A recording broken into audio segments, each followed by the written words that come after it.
Nephilim, seed of Adam, Lucifer, fallen angels, Anunnaki, archons, Sumerian gods, prophecy, birth.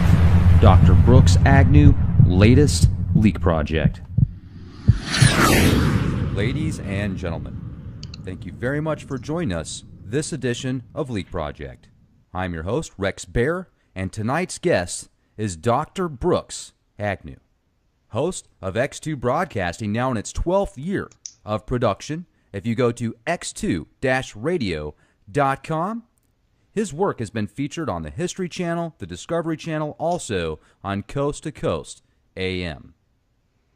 Heralded by millions around the world as the modern-day John Galt, we are going to dive deep into his new production, Birth. 2 Earths and 1 race for time. Who are the agents of the Nephilim? What is the creation and destiny of our Earth? Who are these enormous empires moving mammoth amounts of power and wealth for themselves? Who are the 5 races of beings talked about in Genesis? Is there really 2 families fighting for control of the world? And are they the seeds of Lucifer and Adam? Make sure to subscribe to Dr. Brooks Agnew's YouTube channel and listen to his cutting-edge talk radio at www.x2-radio.com. Dr. Brooks Agnew, it's an honor to speak with you here at the Leak Project. How the heck are you? Oh, wow. It's the same here, an honor. Oh, it's great. I mean, Charlotte's been rocking and rolling, for several years now. And this is the first time I've ever written 3 books in 1 year. So I got to tell you, it is quite the project. I just could not lay it down. Oh, that's fantastic. I mean, obviously, to put that much work together in that short amount of time is nothing short of extraordinary, but the actual material itself is phenomenal. I mean, if somebody goes to your YouTube channel and just listens to the trailer of Birth, they're automatically going to be hooked. I mean, there's just so much intense data in there that, let's get into that. I mean, why did you start writing these books? What happened? Was there something that just clicked one day and you said, yeah, I need to put this together? Well, actually, my co-author, E.J. Clark, and I wrote a series of books starting in 2004, and I think we finished the last one in 2011. And it was 2,000 pages over 4 books about the origin and destiny of the Earth. And we covered a lot of the ancient civilizations, what they thought about the Earth, where they thought the Earth came from, what they thought the purpose of the Earth was, and how it was tied into humans, and what it was going to happen to it at the end times. And it was such a fascinating story. And I think in the 3rd volume of it, I had spoken about it on Coast to Coast with George Norrie, and the interview was over, which is about 5 o'clock in the morning for me. And about 8 in the morning, I get this phone call from a director in Florida. And he says, hey, I just listened to your interview on Coast to Coast tonight, and I think you should write a screenplay for that. Well, I didn't know a screenplay from a lump of coal, so I told him that, and he said, well, listen, buy a piece of software called Final Draft, learn how to use it, and write a screenplay. So I did, and it took me most of the year of 2011 to do that, and I sent it to him. And he sent back a note saying, congratulations, you just wrote a big screen movie. Well, I was all, excited. I was, hey, this is great. But then nothing happened. We didn't raise any money. We didn't find any movie stars. I mean, it's very difficult to pitch a screenplay, as it turns out. So it sat there kind of unattended from 2012 to 2016 in January. And then what I decided to do was sit down and say, well, I'm not going to let it sit here as a screenplay unnoticed by anybody. I'm going to turn it into a book. So I started writing. Well, that first book made the publisher in February. Like a month and a half, it was done. Went on Coast to Coast, bam, it went right up the charts on Amazon. And I told him, yeah, I'll probably finish the 2nd book around Christmas time. That 2nd book was on the shelf in June. So I just stayed with it. And now I'm almost finished with the 3rd volume. And it has turned into such an amazing, deep, powerful like action adventure story. It is fiction in that I use fictional characters, but everything in it is true. All the events, all the catastrophes, all the criminals, they're all real. They're all, and I use their real names. It's really something. All right, that's a lot of info, and if you can make it exciting for somebody, then it's going to be a lot more palatable for them to make it through. Now, if we could get into some of this stuff, I mean, this is just so much data here. You talk about the agents of the Nephilim. Who are the agents of the Nephilim? That's a very good question. I've read a lot of books, and sometimes the Nephilim are mentioned. But when we did the Arc of Millions of Years, our investigations found there are actually several layers of the Nephilim. There are the fallen angels Nephilim, which are these immortal beings with immense skills and abilities who tempt and teach mankind how to do all the things they're not supposed to do, like weapons and warfare and alchemy, all this kind of stuff. And as it turns out in history, they actually went to war with men along their side fighting, and many of them were lost during that period of time. And what they learned in very short order is that there were about 200 of them, and very short amount of time there was about 200 million of us. So it was easier for them after those wars to work from behind the scenes. Unfortunately, when we go to the big screen, this falls out into things like the Force, the dark side, and the light side. You have the Sith Lords, you have witches and warlocks. You don't really have the Nephilim. You have types and shadows of them. So in this book, I decided at the end of the first volume, you sort of are introduced to this Nephilim whose name is Semyaza. He's right out of the book of Genesis. You're just introduced to him just briefly, sort of like Thanos is introduced to you at the very end of one of the Marvel comic movies with the Iron Man.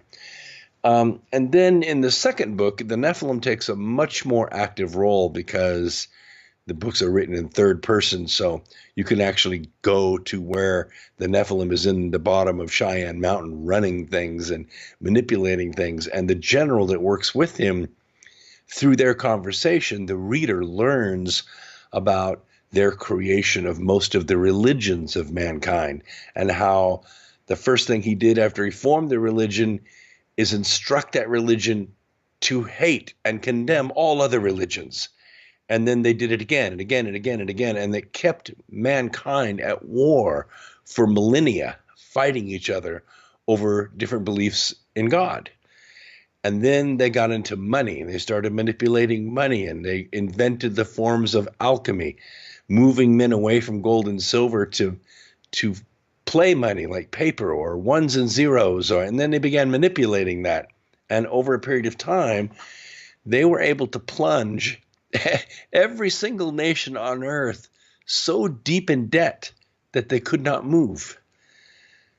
So all of the things that are happening around us right now, the way our elections playing out, the way we see our press being manipulated from deep, dark dungeons of coordination, it's all being done by the Nephilim. And I name them and I show them in the book, and I think it's going to be the first really big screen idea that actually brings the Nephilim right to the people's faces. Well, that's fantastic. Now, the Nephilim, are they the Anunnaki? Is it all in the same? Potato, potato. No. What the Nephilim did when they got here is, of course, they began, breeding with women. And then they had offspring, which were also some of the tribes called Nephilim. And then they, further generations, they had different tribes of giants. Some of them were sterile because they were too much of a hybrid, and others could reproduce. And we still have those giantess genes in, floating through our DNA here and there around the planet.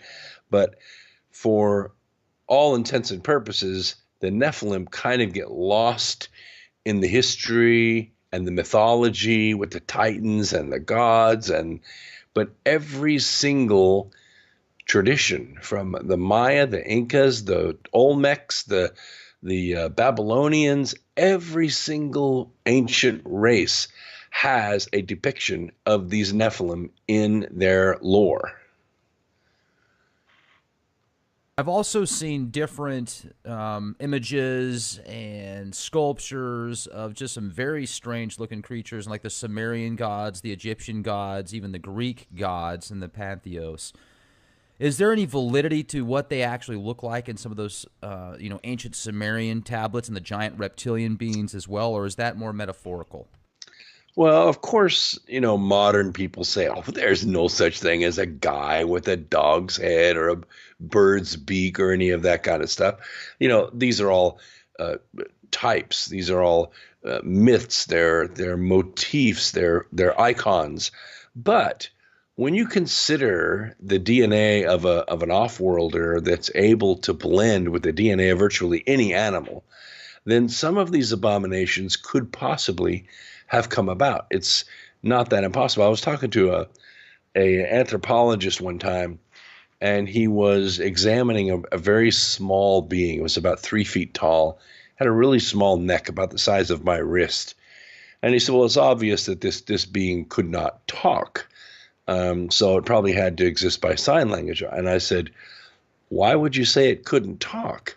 He said, well, its throat is too small. Look at the nasal cavity. There's just no way this being could talk.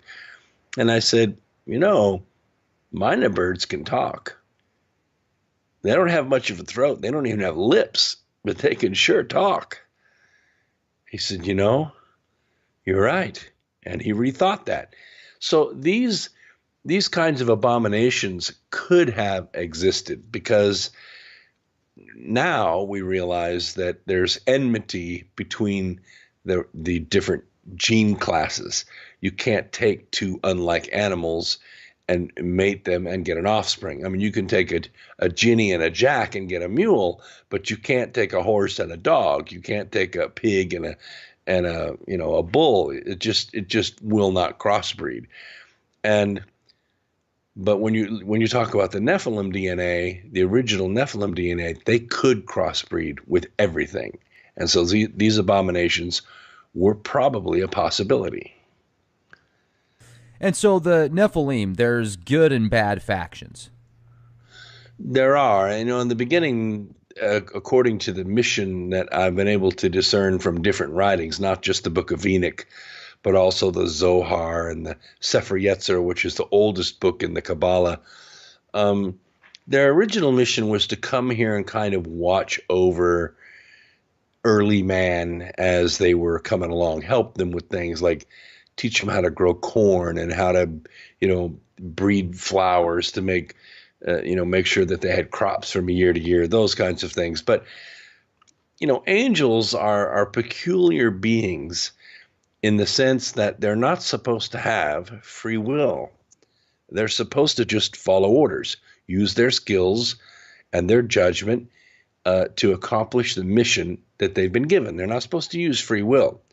So when these angels began to exercise their free will, especially with women, then they fell. They were cast out. They were cast permanently into the third dimension. So they're here with us.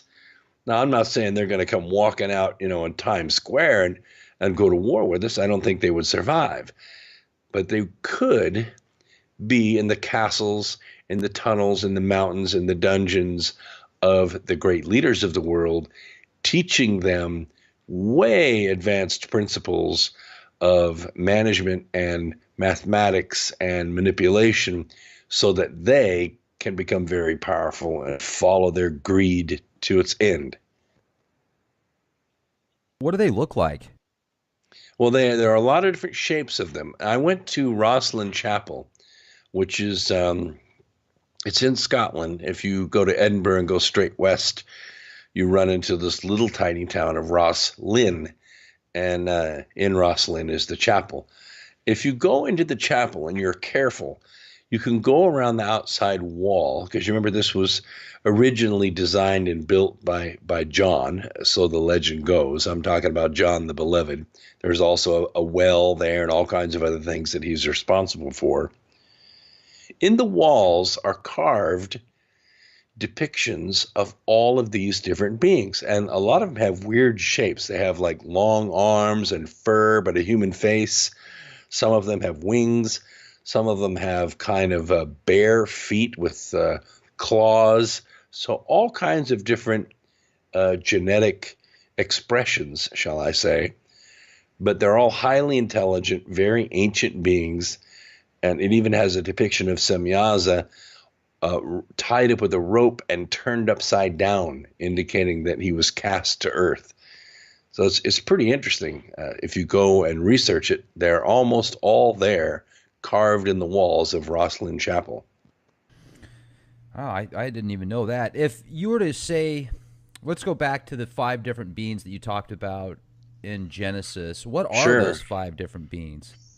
Well, I mean, it's pretty easy. First of all, you have Adam, who was built out of the earth itself, and then, but he's built by God, who's not from this earth. He comes not from this earth to this earth and makes Adam and puts him on the earth.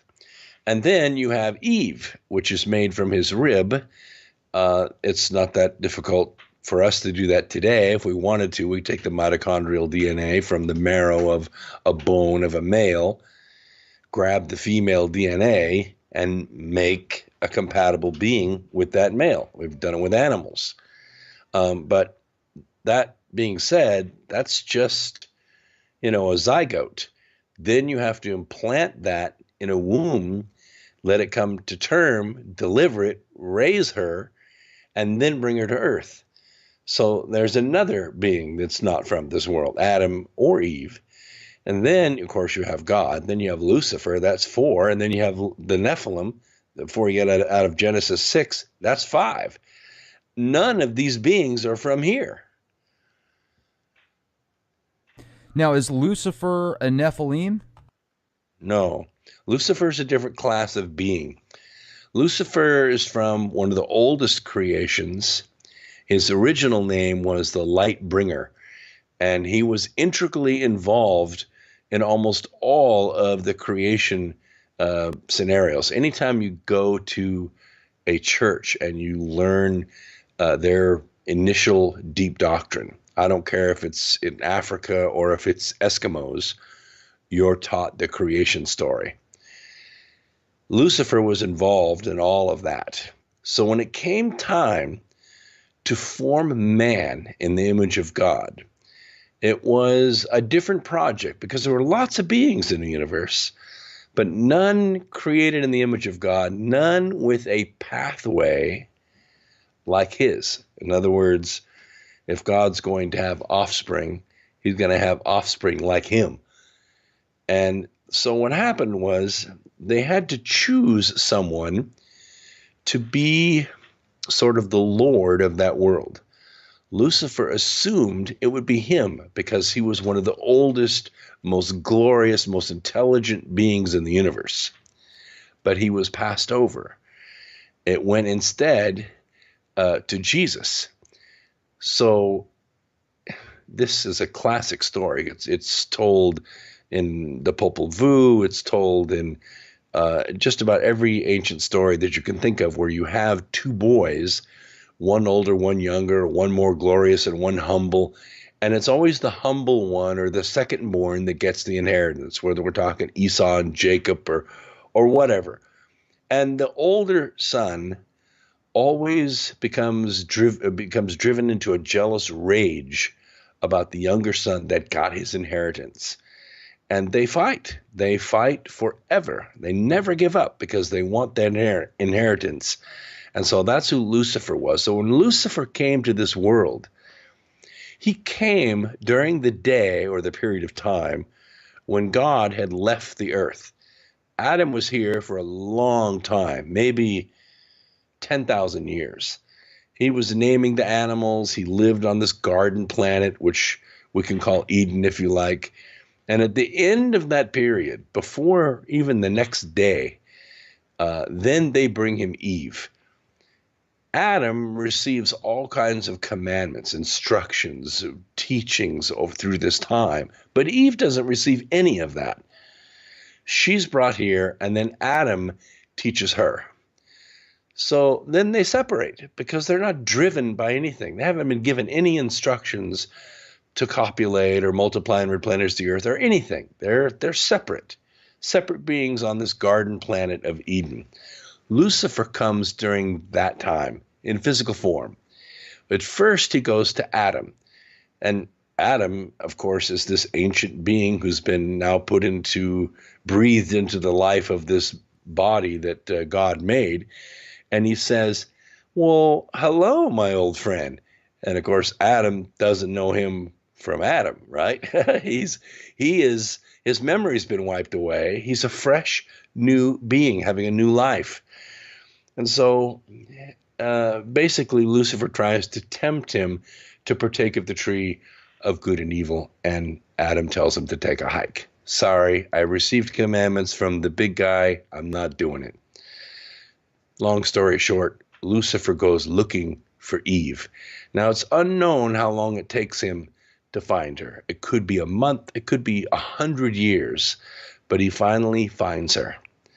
Now, Eve is a different being. Eve's soul comes through the tree of souls.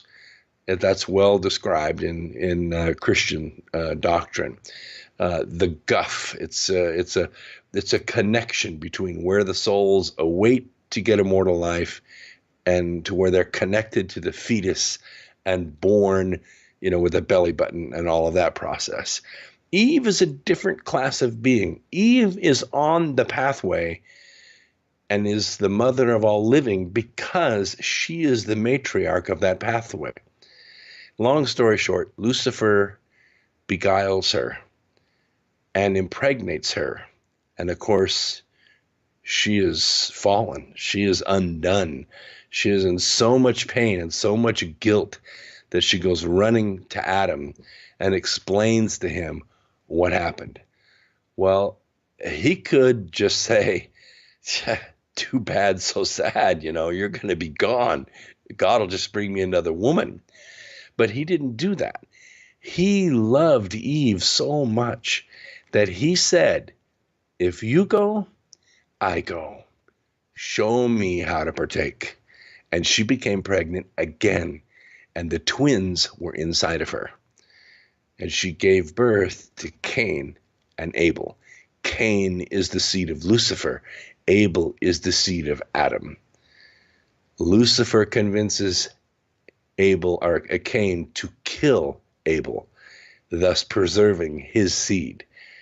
And of course, Eve has many more children after that. But the story is that's how the seed of Lucifer came to be on this earth. That's how the spirits that followed him out of heaven after the war in heaven reach this planet. And they're here, and they're alive, and they're born evil, and they're evil their entire lives, and all they can think about is death and domination and the joy it gives them to inflict pain on another person. Now, there's obviously different versions of those ancient stories, and I've heard a lot lately about the Anunnaki and their influence, and I've also been reading heavily into the Nag Hammadi treaties. I first read through it about 5 years ago, started researching the archons, and if you read through the secret book of John, it even has this one area where it talks about how demons were a part of making man, essentially, and there was a different one for every day of the year. It broke down into 365. Is very symbolic, but it seems like if you read through some of those Nag Hammadi treaties, the actual scriptures themselves are a lot less tainted and rewritten than some of the other Abrahamic texts. Now, I'm not saying one's more accurate than the other. I'm certain. I look at it as an agnostic and neutral approach, just to get the most information. But I certainly appreciate what you're bringing to the table, and I'm wondering, if that's the case, you're saying that everybody that's from that bloodline essentially is evil? Everyone that's from that bloodline or has enough of that DNA in their bloodline makes a biological place for one of those evil souls to come to this world. And they've been born here many, many times. Now, I don't want to leave out the other race of man that you just brought up, because before Eden ever came here, millennia before that, there were other races on this planet. And the Nephilim worked with them too, taught them how to war. And there was no end to their ways or their weapons race, their arms race. They fought for so long, and their weapons became so powerful that they were actually able to split the ocean floor open and sink entire continents.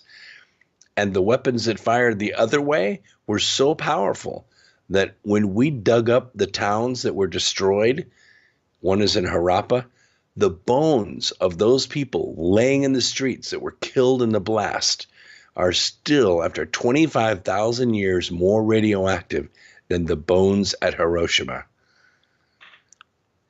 That was long before Adam and Eve. What country is that in? Harappa? Yeah. I'm trying to remember now. I don't know if it's Iraq or if it's I have to look it up now. But it's in the Middle East. I know the name of the town. Yeah, it's in the Middle East. And 25,000-year-old bones that are more radioactive. I had never heard that before. That's incredible. You can look it up. We have pictures of the bones of the people laying in the streets, families on the run. They died on the run holding hands, and they were just killed. And then the ash covered them. And it was not volcanic, because if it was volcanic, it would have been like Pompeii or some of the other volcanic cities or mudslide cities that we've uncovered in the past. These were killed in a nuclear blast.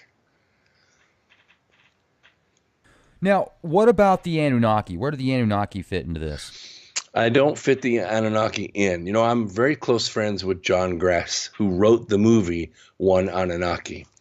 And he was a Sitchinite for a long time, and we had a lot of discussions. And over the years, we were able to just about take apart everything that Zecharia Sitchin had proclaimed. It doesn't mean that there weren't, Enlil and those individuals didn't exist, but there was no Nibiru. There was no off-worlder that came here and manipulated the genes of man to make them into gold miners, like the movie Battlefield Earth. That never happened.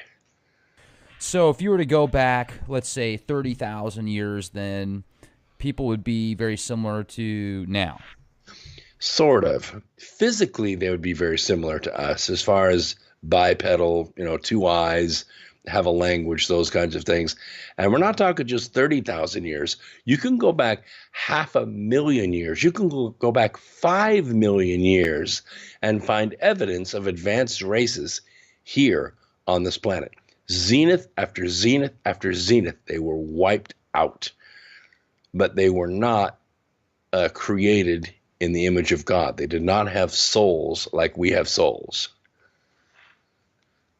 Now, I've also heard of the deserts in the Middle East or India or somewhere in that area that are like glass, essentially. So that could kind of correlate with what you're talking about with the nuclear It's stuff. in Egypt. It's in Egypt. It's about I almost made it there, but my last trip to Egypt, it was a little sketchy. We left the day before the Arab Spring. We just didn't feel comfortable going out that far out of Cairo with just a taxi driver to see this green glass, on the sand, which we knew was out there. They could take us out. There was about 80 miles outside of Cairo. It was just too dangerous. So we just canceled that expedition. We left, and I think that was on a Tuesday, and I think it was Thursday the Arab Spring broke out. In fact, 2 or 3 of the people that were with us on that trip stayed, and they got caught in it. They were safe, and I have to tell you, they told a completely different story than what the press was saying, but it was still too dangerous for me.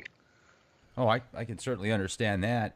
Must have been neat to have been out there and then got out just kind of in the nick of time. I don't think we would have ever got back. I think we would have been stuck out there, and we probably stayed in one of the small villages out there for a few months. But as long as the Muslim Brotherhood controlled the airport and controlled the taxis and the police, there was no way we were going back to Cairo. Often looked at them and the fallen angels as people just from another planet. That's one of the hypotheses that have gone through my mind. But are you saying they're not extraterrestrials? I mean, are they They are. spirits? No, they are extraterrestrials, but they are physical beings from a much older creation. And, they have long lifespans, 35, maybe 50,000 years, depending on what world they're on. But they were cast out because they got involved in the war that happened before the planet Eden was ever created. There was a plan for what they were going to do with Eden. And that's where this whole jealousy thing broke out with Lucifer. Lucifer tried to get a lot of the host of heaven to go with him. And although he's a very convincing being, he only got a third of them to go with him. And they fought. I don't know how they fought in that realm, but they fought. And who knows how long they fought. Maybe it was a million years. I don't know. But they were eventually cast out. And the Nephilim were involved in that. So they were sent to this world to watch over man as angels, and they exercised their free agency and their free will, and that made them fall. I understand. I'd be just fascinated to know more about when you talk about in the birth trailer these global players that are doing some of these just monstrosities to the earth and how they're taking all these resources and moving it from point A to point B. You do certainly see a lot of movement with the underground bunker systems that are being set up. And now even President Obama signed an executive order for this space weather prevention protections. I mean, they've got literally 6 months to come up with a whole bunch of new solutions to protect the satellites and a lot of the stuff that's in space, which is a great idea. I mean, you could have one solar flare that could wipe out half the satellites. So I am very agnostic to Planet X. I am totally neutral, and I've often thought before it was used as a psyop about every 4 years to cause this wag the dog scenario. I mean, they've been talking since the early 1900s that they found Planet X. And yeah, I'm sure there's a Planet X somewhere, but do I think that it's going to cause the poles to shift every 3,600 years? No, I don't. I'm very agnostic on that. But I do interview a lot of very intelligent people that are convinced Planet X is real, and I appreciate their opinions, and I look at the data they bring to the table. So but with that said, I mean, there's certainly some weird things going on with the Earth right now, the underground bunkers, the chemical trails that are geoengineering the planet. I've seen an increase in radiation, about 50%, a consistent increase. I've got a really nice Geiger counter built into my watch, actually, and I track these things, and they've gone up. It's not high. I mean, it's still at around 0.11, 0.12 microsieverts per hour, which is pretty low, but it used to never go above 0.08, and now it's never there. So, and this is a consistent increase. So what's up with all these weird earth changes and stuff? I mean, are we getting close to some pretty serious catastrophes, World War III possibly? Is that the reason for these underground bunkers, etc.? Well, I think you cover a lot of ground there. So let me cover the Planet X thing first. I did say that there was no such thing as Nibiru, that there was no, race that jumped from Nibiru to Earth to cause us problems every 3,600 years when this planet came around. But I didn't say there wasn't a Planet X. Now, my associates at JPL are all, graduated from there and retired from there. But one of the common threads that we've always realized is that all the orbits of the planets around our sun are pretty much on one side of the plane, which means that our sun should be pretty seriously wobbling as the planets go around that sun, but it's not. And what that means, and what NASA agrees to, and the guys at JPL agree to, is that there has to be a balancing gravitational body on the other side of the sun. Now, it doesn't have the same period as Pluto or even Jupiter. It probably has a period of somewhere around 20,000 years, but it has the sun stabilized somehow. And the other thing we realize is that our sun is actually a binary star. Now, it's separated by a long distance, which we didn't understand at first, but it's a binary star with the pair of stars that make up what we see as Sirius.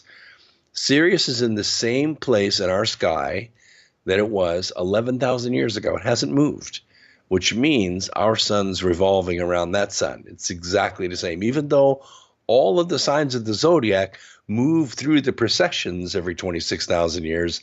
That star doesn't. It stays in the same spot. So there probably is a Planet X. That being said, the forces that are working on the moons around Saturn and on our planet are causing some kind of climate change. We're beginning to see the oceans of several moons that are under the crust. Now, these are hollow moons. I know, hollow planets, right? Who would have thought such a thing? Anyway, Hello. those oceans are very active. Sometimes they're geysering out into space, and they're liquid. They're not frozen, which means energy is being poured into our solar system from somewhere. Some of that idea is that we're very close to the galactic plane. Somewhere around the year 2012, we began to go through it. We'll probably be completely through it and on the other side by 2025, and then we'll start the oscillation again. But while we're in the galactic plane, we're in line with a plane of very intense energy that's put out by a supermassive spinning black hole in the center of the Milky Way galaxy. That black hole is probably the light engine for the entire galaxy. That's how much energy it puts out. So we're probably being affected by that. Now, I do believe that the federal government, without our knowledge and certainly without our permission, is trying to geoengineer the Earth. I think that they have laced particulates into the atmosphere to try to block infrared radiation. To some extent, they've been successful doing that. But the compounds that they put up there, barium, aluminum, they do block infrared radiation. But what they do is they put off ultraviolet photons. And that ultraviolet photons is responsible for a tremendous increase in skin cancer, not only in humans, but also in animals. We're seeing a lot of the mammals that live in the sea that come to the surface to breathe. They're washing up by the thousands with these intense UV burns, which come from these UV rays that are intensified down into the very few first centimeters of the seawater. And so their skin is not used to that. They're used to the regular UV that hits the water, from at sea level. But they're getting hit with 1,000 times that much, which is a result of these chemtrails. So I think there's a lot of that going on. Now, I'll be honest with you, this summer and up until like just today, I haven't seen a chemtrail here in North Carolina. Last year, we were covered with them. This year, we have our Carolina blue skies back. Jets go over, they leave a little short contrail, a half an inch long behind that plane. Well, I mean, it's a half an inch long when I hold my thumb up to it. But there's not these long billowing trails that last all day and haze out the afternoon like we've got last year. It's really remarkable to see the extent. Now, if the president comes out and says, climate change is the biggest threat we face, and the military goes to him and says, well, we have this new weapon to fight global warming. It's called chemtrails. I can guarantee you, I was in the Air Force, I can guarantee you if we have a weapon, we are going to use it. Right. Well, and then with that said as well, I do remember back in 2013, I was in Colorado Springs in January, and the chemtrails were so bad out there that I even made a comment to a couple of my coworkers. We were taking a walk in the morning time. I had a pair of polarized sunglasses on, and I could just see the particulates falling from the skies. It was so heavy. And I made a comment, and one of my coworkers, she goes, "No way, really?" I go, "Yeah, put these on." And she put them on, and she looked, and she goes, "Oh my God, you're right." I said, "It's pretty intense, isn't it?" I mean, it was just so, even all throughout the Four Corners area, when I would stop at a national park and make comments about how foggy it was, people are like, "Yeah, we can't figure it out. We never seen it like this before. Maybe we saw those wildfires they got out there." I said, probably not the wildfires. But anyway, I mean, that's a whole other episode. So I can definitely see these things going on, and I'm wondering if it's nefarious purposes. Maybe they say they've got good agendas for it, and it seems like they're good at selling something at, disguised as a benefit, when in reality it's not. So, but let's talk about the two Earths and one race for time. I mean, do you literally mean two Earths? Yeah. In the Arc of Millions of Years series, one of the discoveries that we made, it was very early on, I think in the second volume, was called the Union of the Polarity. Now, the Union of the Polarity was much more pronounced in the Mayan, Incan, Olmec, Zapotec, in that region, and in Egypt than it was anywhere else that we looked on Earth. But the idea behind it is that Earth is actually made up of two parts. It has a physical part, a temporal part, which is lower vibrational matter, which the Sefer Yetzirah calls it temporal matter, and then spirit matter, or higher vibrational matter, that makes up the kind of soul of Earth. And most of these religions, whether we're talking about the original Popol Vuh, or we're talking about even the Book of Mormon, or I'm trying to think of one of the books that we used out there, they talk about life force coming out of the earth, about a synergy, a symbiotic relationship that occurs between the human body and the body of the earth, that the earth can actually reject or accept races that are upon it, depending upon their behavior. And admittedly, there's a lot of, judgmental stuff that goes into this. But the idea was that when Adam and Eve, when Noah came here with his ship, that he brought the bones of Adam and Eve and on all of the souls that were preserved after the earth was destroyed in the flood, that was actually a planet called Eden, and the entire planet merged with this planet. And the cataclysm was so great that it took 7 months for the two planets to settle down and Noah's Ark to come to rest on Mount Ararat. And the idea was that over time, the two planets would become more and more synergistic, more harmonizing. But then, as time went on, they would become dissonant to one another. They would begin to come apart. And somewhere around 2012, 2020, somewhere in there, the two planets would begin to come apart. The higher vibrational Earth would separate from the lower vibrational Earth, and all the beings that were alive on the Earth, depending on their vibrational status, if it was lower vibrational, like they were murderers and rapists and, bad people, they would stay with the lower Earth. And all those that were on a path of higher enlightenment or love, we'll call that a love frequency, then they'll go with the higher Earth. It is the epitome. It's the center line of the concept of the rapture, except that you're not taken up in the clouds while all the evil people are destroyed down on the earth and you get to watch.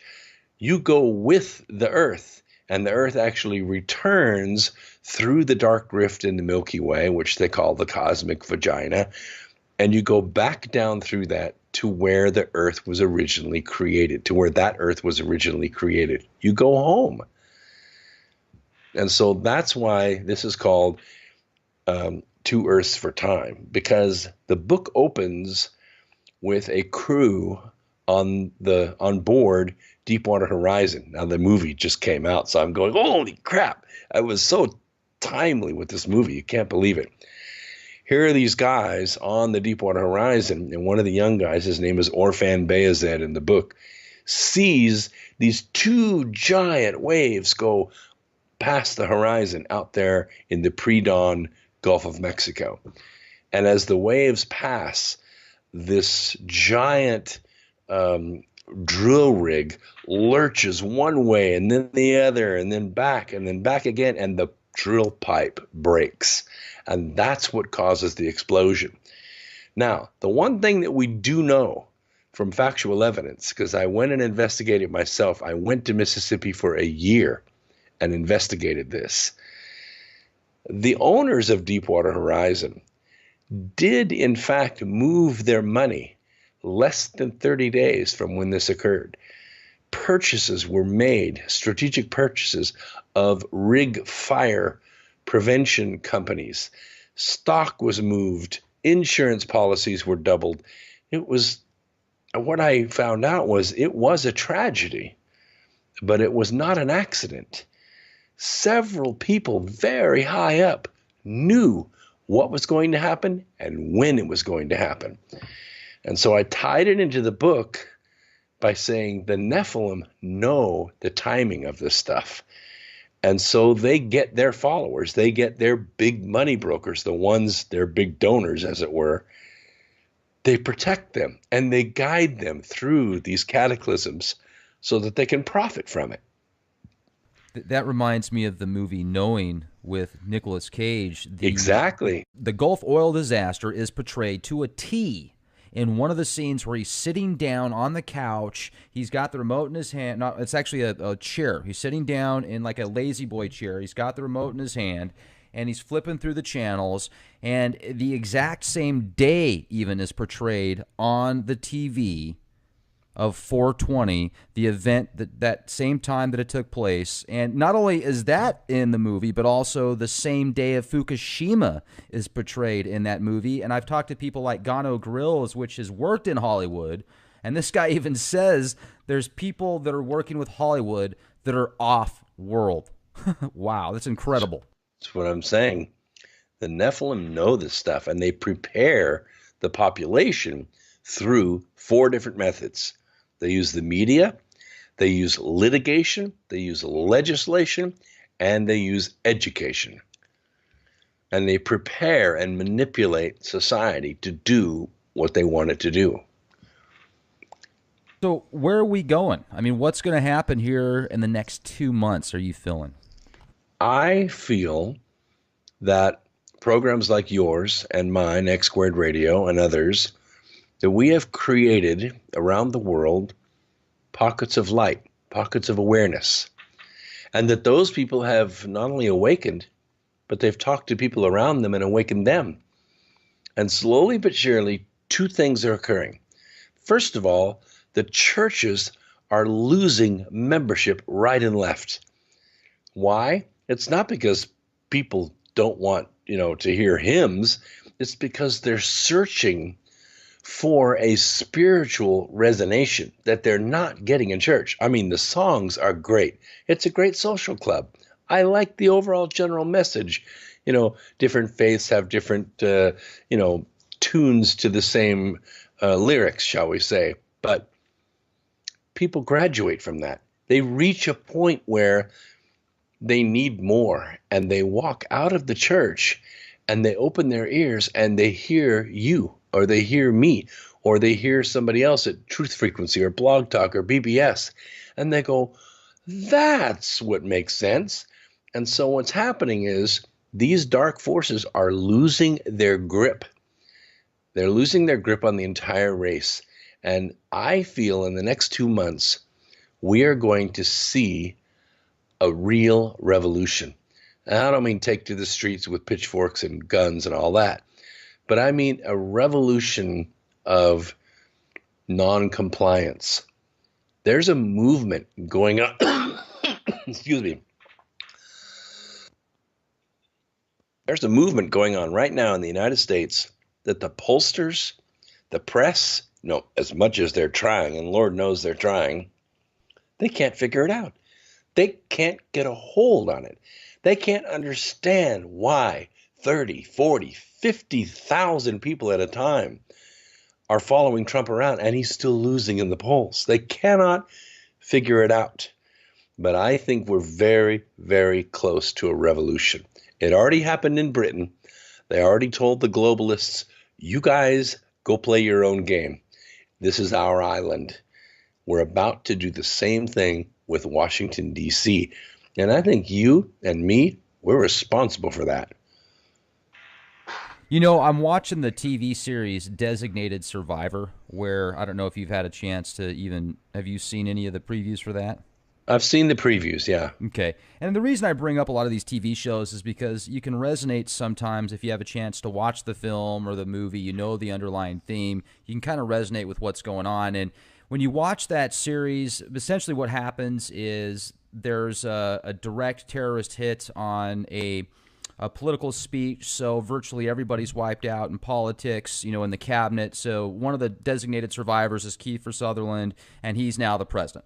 And it's interesting to kind of watch the subliminal messaging that they put in these TV shows. I've been really keen to that for the past 20 years, just breaking things down. And you can tell that with all these different shows that are coming out, like Mr. Robot as well, portraying that the financial collapse is imminent as far as this fiat currency system that we're using now. It's going to kind of go over to this new fiat currency like the Bitcoin. And, you know, if you really think about it, money is nothing more than, right now, than trust in the government, essentially. I mean, it's a promise to pay. Yeah, exactly. And that's tangible in and of itself. I mean, I don't think there's anything wrong with fiat currency as long as you just, you know, the people at the very top levels and everybody involved is using it as a balanced approach. So regardless, I do see a change happening. People are waking up, like you said, and you've been doing this for 12 years. So, I mean, you've certainly put so much energy and effort into waking people up, unplugging people from this dark form of matrix. So I certainly I applaud you for that. I spoke to you 6 years ago when I was doing this just kind of as a co-host for another organization, helping them out. And you blew my mind 6 years ago. So I mean, it's great that our paths have connected again. And I appreciate you bringing this material to the table. You also present it in a way that's not boring. I mean, it's exciting to read. It's exciting to learn that way. And it would be nice if in the next couple of months we started to just say, hey, look, we're not going to assimilate. We're going to do our own thing. You don't tread on me. I won't tread on you. Wouldn't that be just the best law in the world? Get rid of all these other petty laws and ridiculous things. Don't tread on me, and I won't tread on you. It's easy. Well, it's a little more complex than that, but you're right. In 2012, I wrote a book called Alienated Nation: The New Path to Liberty. And the book was nonfiction. It was in the areas of government and finance. And what it was designed to do was open the prospect of what's called an Article 5 convention. Now, this is a little bit different than a constitutional convention, which is kind of like Pandora's box. We don't want to do that. Right. We got George Soros and the House of Saud waiting in the wings to buy that one. No, this one is run by the states, and what they do is they create amendments that they want to make to the Constitution. They approve them in a council. They open the convention, make the amendment, close the convention, and go through the ratification process. It takes 38 states to finish the ratification process, 34 states to open the convention. Well, at the writing of that book, there were 0. Now there are 26 states. We sent the book to every governor, all the state legislatures around the country. Another book was written the next year in 2013 by Mark Levin called The Liberty Amendments. His didn't make it to number 1. Mine did. Alienated Nation made it to number 1. It was my first number 1 book on Amazon. But the point is that people started listening. Mark Levin listened, and now they've got this organization called COS, which is conventionofstates.com. They've got regular webinars going on. They've held 2 planning meetings at Mount Vernon, which I think is pretty auspicious myself. And I think next year sometime, we're going to have 34 states, and they're going to go after the 3 areas that we outlined in the book. First and foremost is exactly, well, pretty much what you just said. We're going to take the agency government apart. That was set up in 1933 by Roosevelt. It has since grown from a couple of dozen agencies then to more than 655 agencies now. They write law, they pass taxes, they assess fees, they take police actions. They have seized almost 700 million acres of land of the West, and they have no authority to do this. So we're going to take the agency government apart. No more regulations that have the force of law. Writing a tax without representation by the people is tyranny. And so that part's going to come apart. The second part, we're going to address, try to balance out these powers a little bit here. We're going to address Congress, because Congress has an approval rating somewhere, it goes up and down, but it's somewhere around that of hemorrhoids. And I think classic. What we're going to do to fix that is, you can't take the money out of politics, but you can take the election out of politics. So what we're going to do is change the term of a congressman from 2 years, which is a little ridiculous given our modern day. It was originally 2 years because Congress only met part-time, and it sometimes took 2 weeks for a congressman to get from his constituency to Washington, because he had to go by wagon or train or whatever. So it was a big burden to go back and forth. So we're going to change it to 4 years, and then we're going to limit it to 3 terms. So 12 years, you're in, you're out, you run for re-election twice. That's it. And we do the same thing with the Senate. We limit it to 3 terms, you're in 18 years, and you're gone. And that will undo the dynasties that have been set up in Congress that have made it the corrupt organization that it is. It will go back to being an organization of people instead of oligarchs. So that fixes the executive branch, it fixes the legislative branch, and then we go to work on the Supreme Court. There are some ways to check the Supreme Court from writing law, and the way to do that is with an amendment to the Constitution. It will just basically set the record once and for all, because the guidelines for the Supreme Court were pretty loosey-goosey anyway, and then when John Marshall became Chief Justice, he set up the writing law from the bench, which every other justice has followed since him in Marshall versus Mabry, which is a really good case if you ever want to read it. But what this will do is it will set a guideline by amendment that the Supreme Court interprets law by the Constitution and not the other way around. Yeah. And, I think that it's also great, too, that people are starting to do more off-the-grid type stuff. There's a really cool organization called myozarkhomestead.com, where essentially it's this grassroots organization out there in the Ozarks, and they're setting up these extremely efficient homesteads for people that just want to get off the grid. If there's like a solar flare and a bunch of satellites get offline, people go crazy in the streets. If there is a serious cataclysm somewhere, World War III happens, whatever, people that find a way to get off of the grid like that in a safe location and can sufficiently provide themselves food, water, electricity, they're going to have a much better chance to not only survive, but thrive in a community like that. So I think it's neat to see people looking for alternatives, and I love all this new technology that's coming out there that people are taking advantage of. How's it going with you and the electrical vehicles that you're working with? The electric vehicles? Well, let me cover that in a second. I want to flesh out this thing you're talking about. Energy and the distribution of energy has shaped the world more than anything else. I mean, when the municipalities lay wires and then they say, you got to live along these wires. You can't live over there, where there's no wires. We determine where society grows because you got to pay us.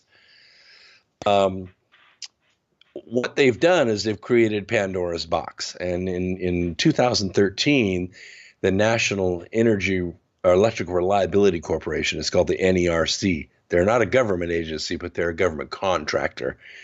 Their job is to manage the grid of the United States.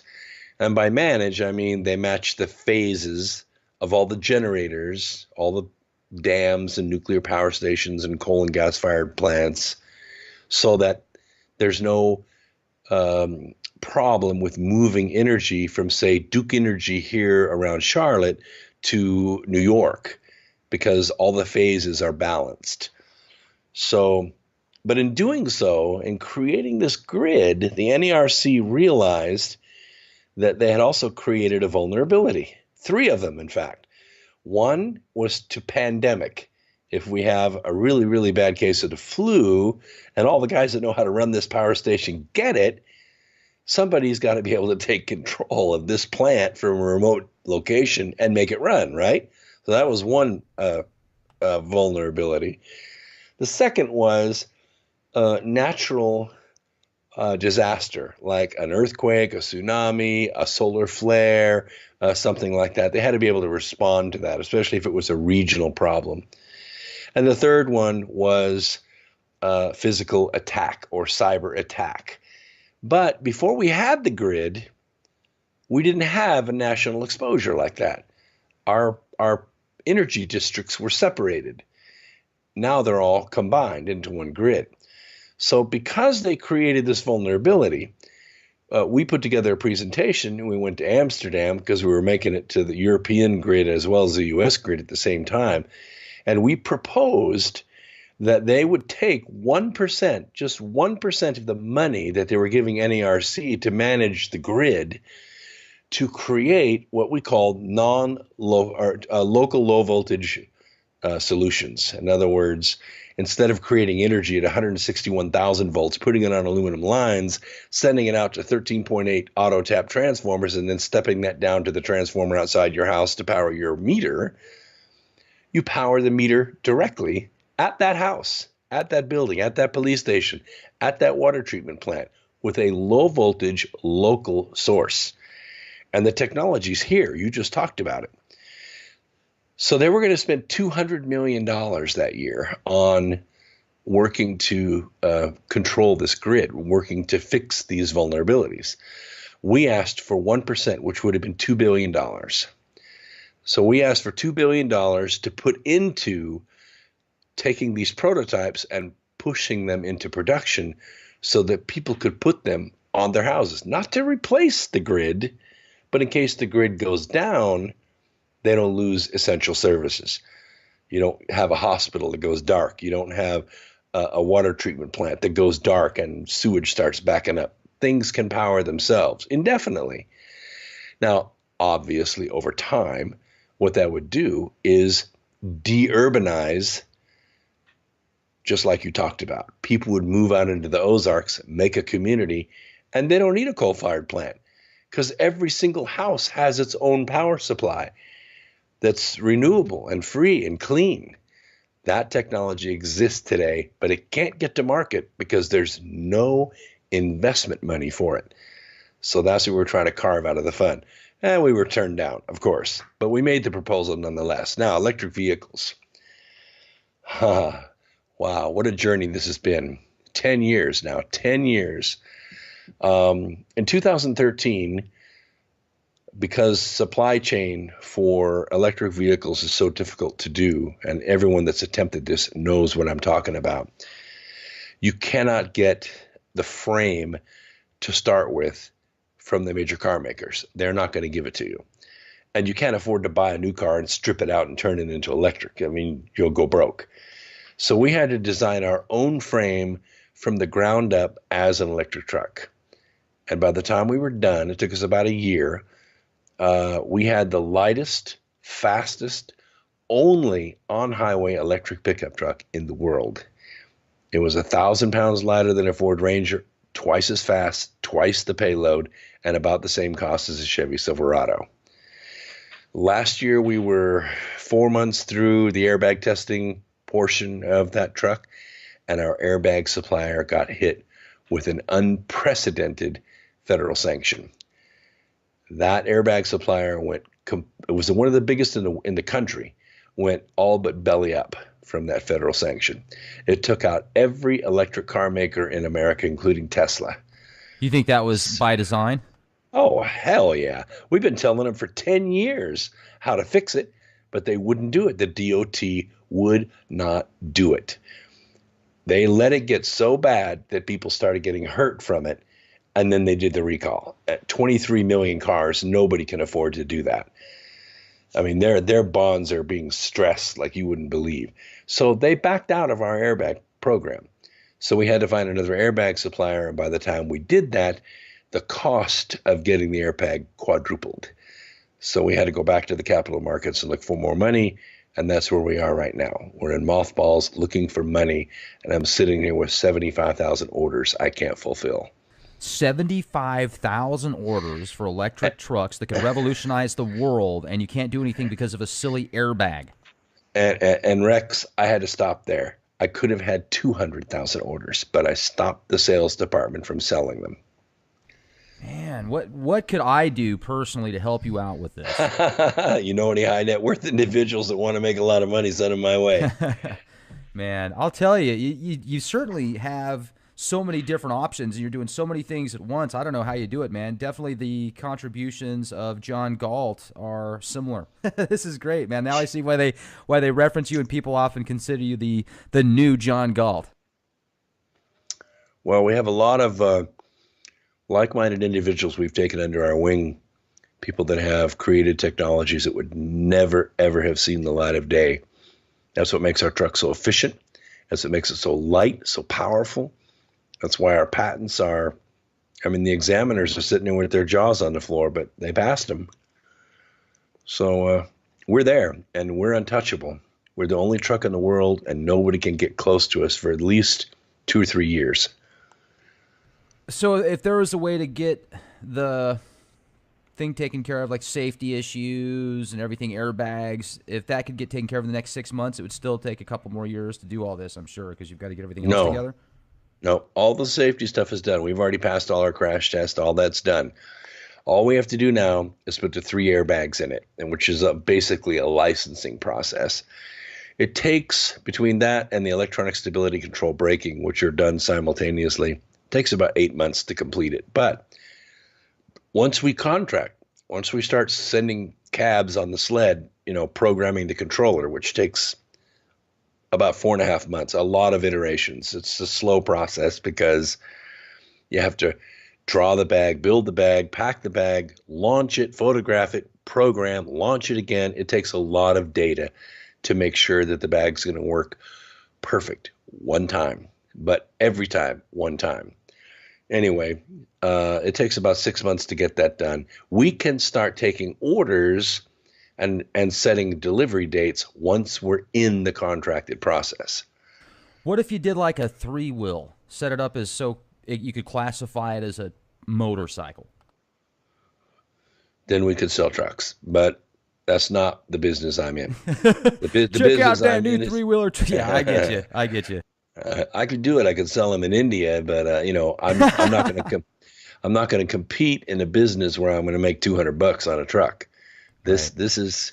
I've been in the car business since the early '90s, manufacturing vehicles with the big 3, actually big 4 if you include Nissan, and I know how to do it, and I've done it a lot of times, millions of times. Have you? So this is the business I'm in. Have you reached out to Elon Musk? Is that a bad idea? Because I know he's my competitor, not my colleague.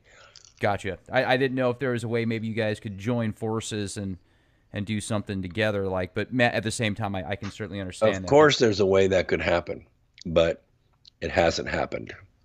I don't want to go into the details of that, but Elon Musk ended up with the Tesla Motors from my friends who founded Tesla Motors.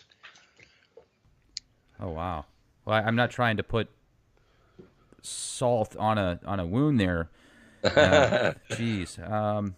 Well, hey, you know what they say, man. I mean, the universe has a way of putting things together, and with all the good energy and stuff that you've put out there, certainly it's going to find its way back around for you. And certainly with the airbag, it's not random. Yeah, with this airbag thing being pretty much the biggest factor right now, something could turn up, man. Maybe there's somebody else out there working on some new technology or something. Anybody that's listening to this presentation, if you'd like to know more about Dr. Brooks Agnew, if you want to listen to his radio shows, he's been doing this now for 12 years, x2-radio.com. That's X Squared Radio. Also on YouTube, make sure to subscribe to Brooks Agnew YouTube channel. And before we close out tonight, I know you're super busy and it's been a long day for you, so I'd like to say thank you very much for coming on the show. Hey, that's no problem. And by the way, anybody that goes to Amazon and buys the Birth Trilogy, which the third book should be coming out here by the end of the month, and they send me the receipt, the instructions are inside the cover of the book. I will send you the audio version of the book for free. So if you're not a good reader, don't worry about it. I read it for you. And the audio book is for sale by itself at xsquaredradio.com. Well, that's what I was going to ask, too, because Amazon seems to take a very large chunk. I think they take about 50%. So if there's a better way... And they raise the price. And Amazon has a program called Audible, but if you want to spend $25 on an audiobook, go there. You can buy it from my site for $4.95. Perfect. I'll take that opportunity. Well, right on, man. This has been fantastic. I certainly hope that things work out for you with the electric vehicles here and everything else. And if you ever get a chance to do that Center of the Earth expedition, that would be awesome. I'd have to wait for the ice to break open again.